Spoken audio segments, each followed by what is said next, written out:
Picture someone at the water's edge, not a soldier, not a hunter with a spear, not some reckless explorer looking for danger. Just a person doing one of the most ordinary things in human history, getting a drink of water. That is where crocodiles hunt, not deep in some jungle you have to enter, not on some mountain you have to climb, not in a place where danger feels separate from normal life. Crocodiles wait at the edge of the thing humans cannot live without: water. For as long as humans have existed, we have needed rivers. And for as long as humans have needed rivers, something has been waiting in them, not chasing us, not searching for us, just waiting. This is the story of an animal that survived everything the earth threw at it, an animal so perfectly built for ambush that ancient civilizations did not just fear it, they turned it into a god. And even today, after boats, guns, roads, fences, warning signs, satellites, smartphones, and conservation teams, the crocodile still makes humans change their behavior. So this story has 3 questions. Why did crocodiles survive when so many animals stronger, faster, and larger than them vanished? Why did ancient humans worship a predator that could kill them at the riverbank? And why, after everything humans have built, is the crocodile still waiting at the edge of the water? Before humans, before cities, before farms, before fire, the crocodile story had already been unfolding for more than 200 million years. But the ancient relatives of crocodiles were not all like the animals we see today. For millions of years, crocodile relatives tried different ways of surviving. Some became land predators, some became sea hunters, some became giants, some became strange, fast, upright reptiles that would look almost nothing like the crocodiles waiting in rivers today. Some did not spend their lives hidden in rivers. Some ran across land on long legs. The crocodile family was not one animal. It was a million-year experiment in a world that is always changing. Climate shifted, continents moved, oceans rose and fell, competitors appeared, food chains collapsed, extinctions came again and again. Many of those ancient crocodile relatives disappeared, but one version of the idea kept working. The low body, the armored skin, the powerful tail, the eyes and nostrils placed high on the head, the ability to live between land and water, the ability to slow down when food became rare, the ability to wait. That version survived. So modern crocodiles are not unchanged dinosaurs. They are not frozen in time. Evolution worked on them for millions of years. But the design that remained was one of the most successful survival machines nature ever produced. A crocodile does not look ancient because evolution forgot it. It looks ancient because the old design kept winning. The genius of a crocodile is simple: it waits. A crocodile does not need to chase prey for miles. It does not need to hunt in packs. It does not need to burn energy every hour just to stay alive. Its body runs cheaper than the bodies of warm-blooded predators. It can slow its heart rate down to 1 or 2 beats per minute. It can go months or even a year without food. It can sit almost motionless, submerged underwater for hours while the world moves around it. Then something steps too close. A bird lands near the bank. A deer bends down to drink. A fisherman reaches into the water, and in one violent moment, the animal that looked like part of the river becomes the most dangerous thing in it. That is the crocodile's strategy. Save energy, stay hidden, strike once. This is why crocodiles survived worlds that destroyed other predators. When food chains broke, many animals needed too much.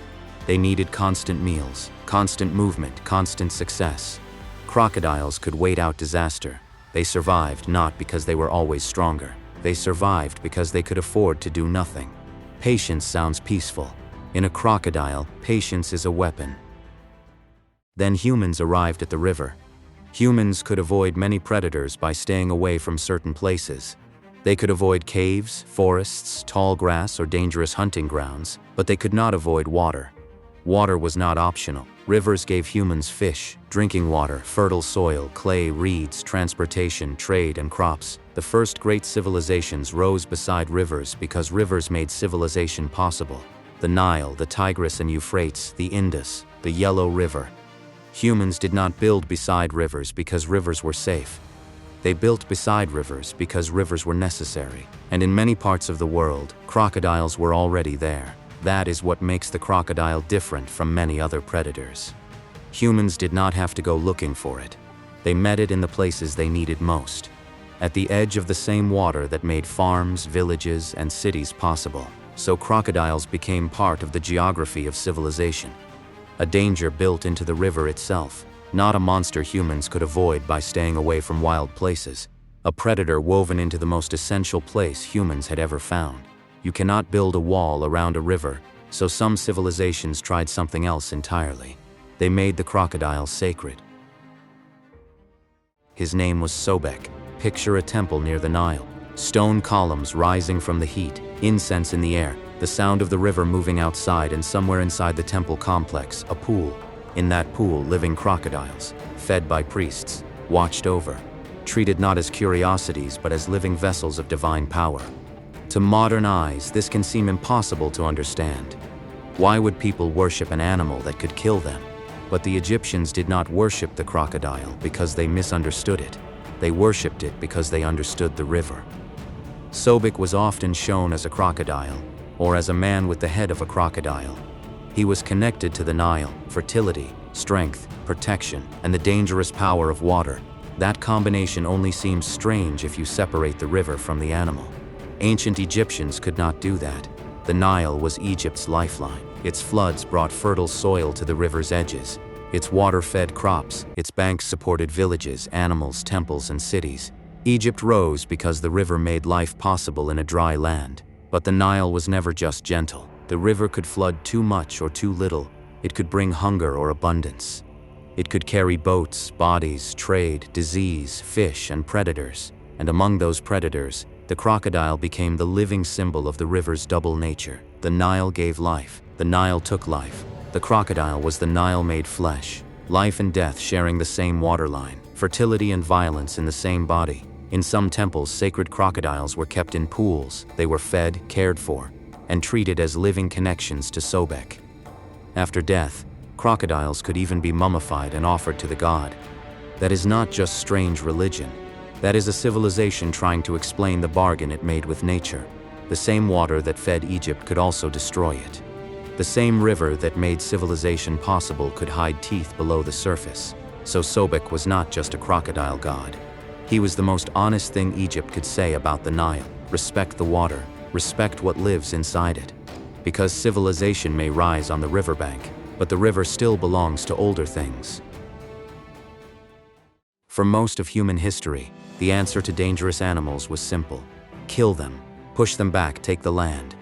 Humans did this again and again. Wolves disappeared from huge parts of their range.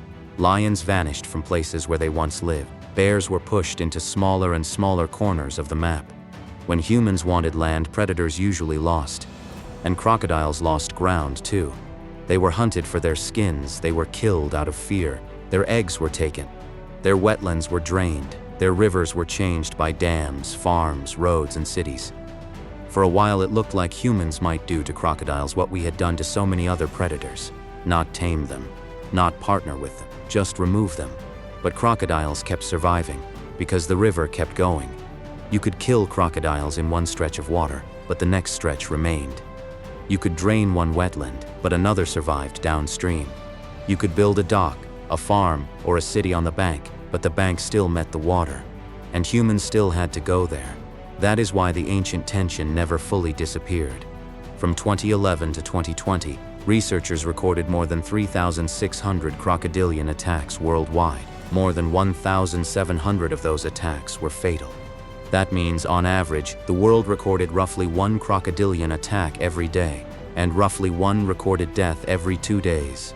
The real number is probably higher, because many attacks happen in remote places where they may never be officially counted. Most attacks are not dramatic adventures gone wrong. They are ordinary moments. A person collecting water, a fisherman in a small boat, someone crossing a shallow stretch of river, a child near the bank. Ordinary life at the water's edge, which is exactly where the crocodile has always waited. This is what makes the crocodile different. For most people, ancient predators feel like something locked in the past. Saber-toothed cats are gone, giant short-faced bears are gone, terror birds are gone. The great prehistoric predators became fossils, museum displays, and drawings in books. But crocodiles are not just remembered, they are still encountered. In parts of the world where humans and large crocodiles share water, the old rules still matter. Do not swim here. Do not fish too close to the bank. Do not clean fish at the water's edge. Do not let children or animals wander near crocodile habitat. Do not assume calm water is empty. A sign that says, crocodiles inhabit this area does something very simple. It changes human behavior. You do not need a myth. You do not need a temple. You do not need a god with a crocodile head. You just need to know that something ancient may be under the surface. And suddenly, the modern world feels much older.